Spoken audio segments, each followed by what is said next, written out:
mfumo wa upofu kiroho na kimwili. Bwana Yesu asifiwe sana. Mfumo wa upofu kiroho na kimwili. Tuombe.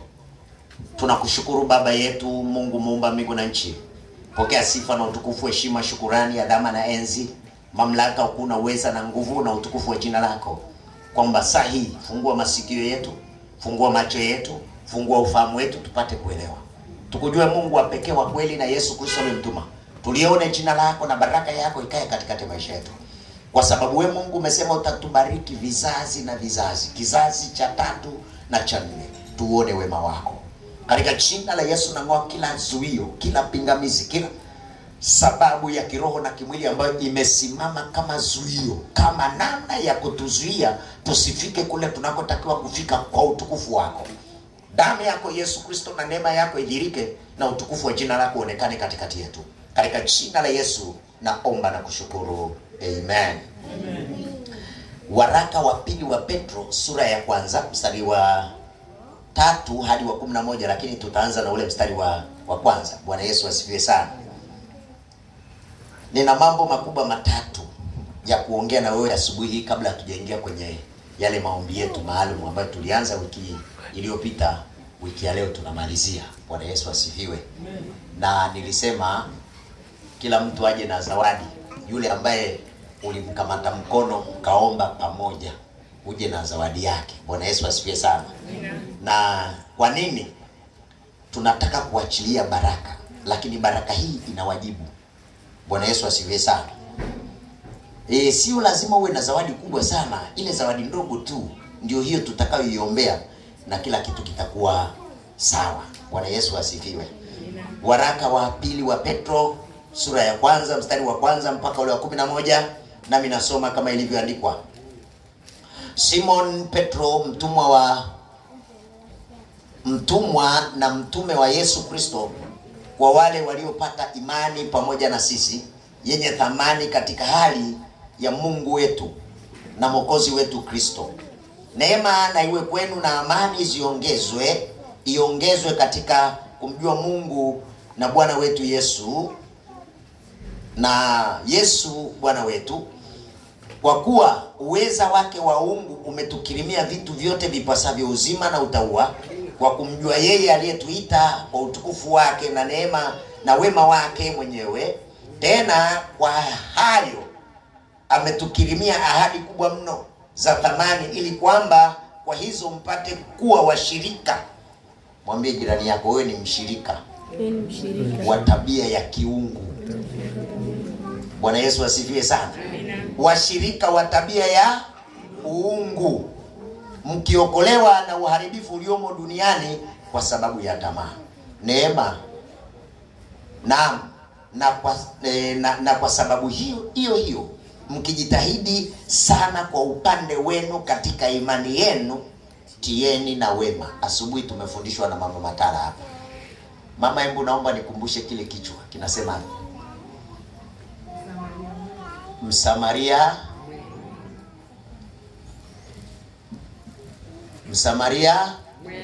alafu nikimaliza kusoma hapa nikumbushe, takupa majibu. Katika imani yenu tieni na nini?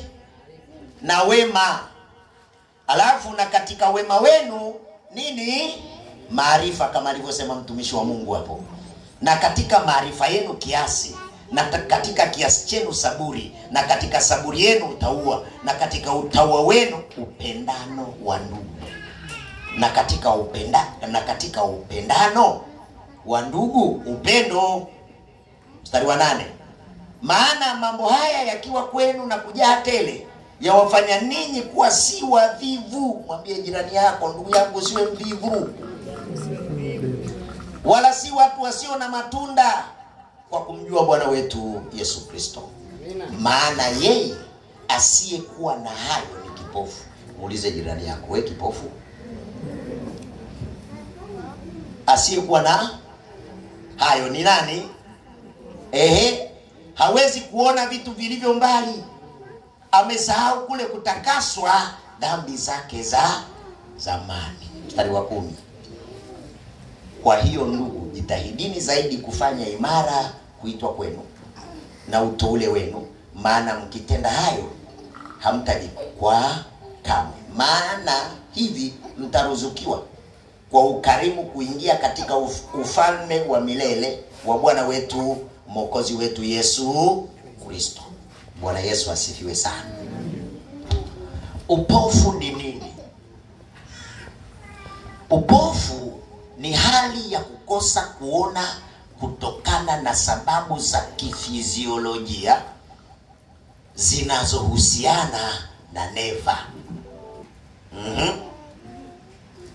Fiziolojia ni nini? Anasema fiziolojia ni utafiti wa jinsi viumbe vinavyofanya kazi.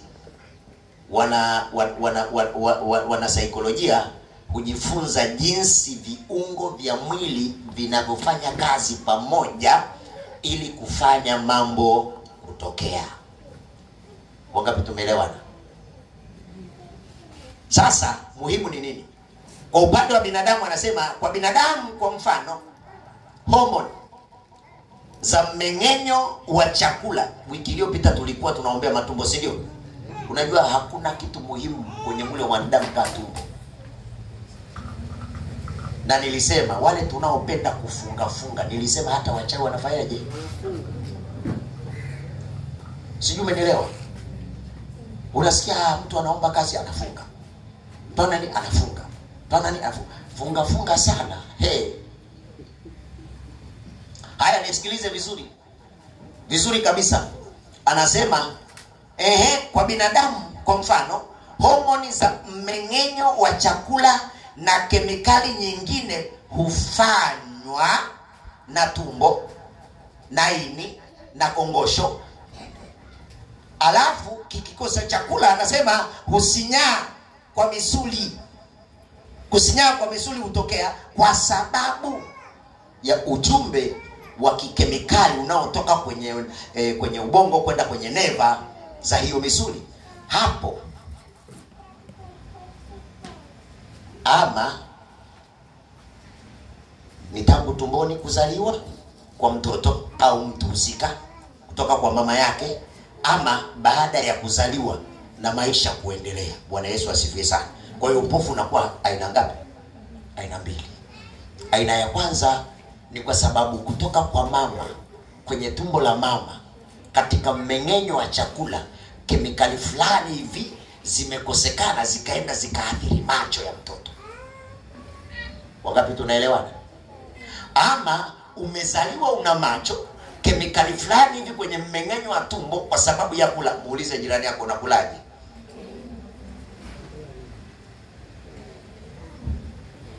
Kulaje? Haleluya wewe. Mungu hajatuwekea karoti kama fashion. Mungu hajatuwekea mboga za majani kama fashion. Bwana Yesu asifiwe sana. Bwana Yesu asifiwe. Sasa hiyo ni kimwili, kiroho.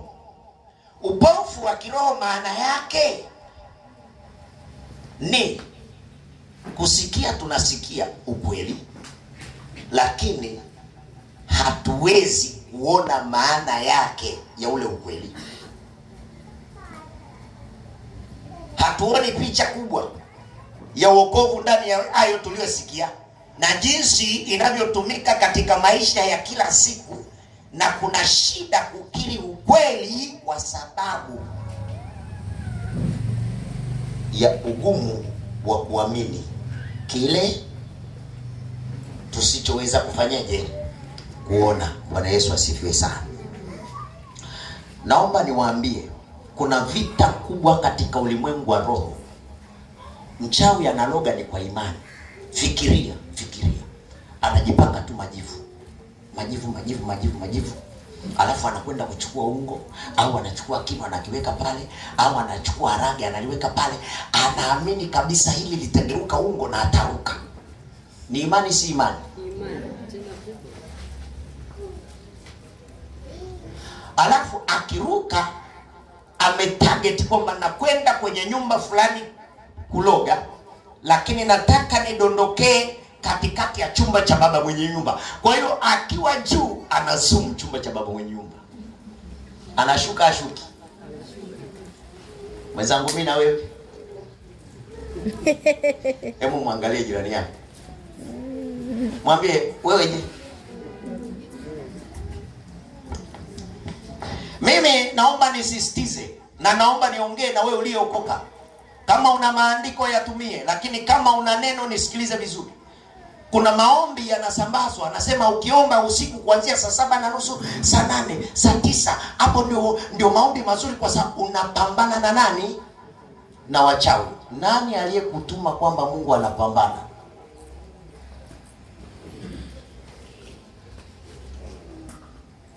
Naomba niwaulize wale ambao naomba usiku wa manane. Maombi yako yamekupa nini?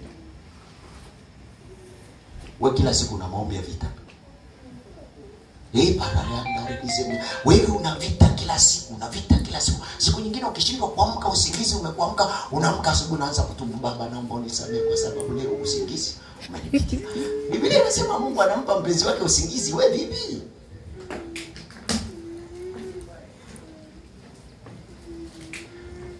Kuna tatizo moja, watumishi wametugeuza na sisi tuwe wachawi, tukashindane na wachawi. Wangapi mnanielewa? Wangapi mnanielewa? Nasema kuwa na picha ya neno, usiwe na picha maandiko. Ukisikia kuna madhabahu inakusisitiza amka usiku wa manane, omba, achana na hizo habari, la.